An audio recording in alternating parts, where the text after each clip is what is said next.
मध्य रेल्वे आणि harbour railway मार्गावर आज देखभाल दुरुस्तीसाठी मेगा ब्लॉक घेण्यात येणार आहे। मध्य रेल्वेच्या सीएसएमटी ते विद्याविहार आणि हार्बर मार्गावर मानखुर्द ते नेरूळ पर्यंत मेगा ब्लॉक घेण्यात येतोय।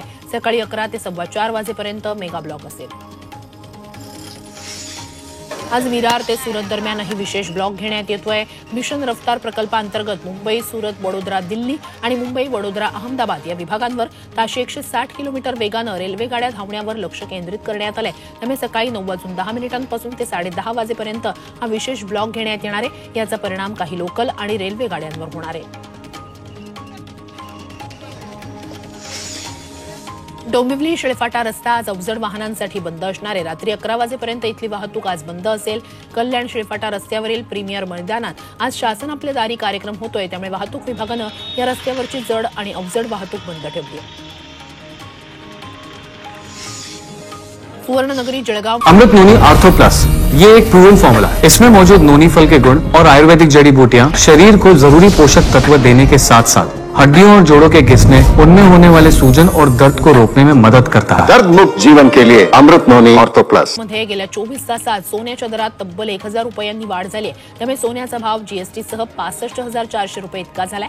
आंतरराष्ट्रीय बाजारपेठेत सोन्याची मागणी आणि गुंतवणूक वाढल्यानं भाववाढ झाल्याचं व्यावसायिकांनी सांगितलं। त्यामुळे लग्न सराईच्या दिवसात ग्राहकांच्या खिशाला कात्री लागणार आहे।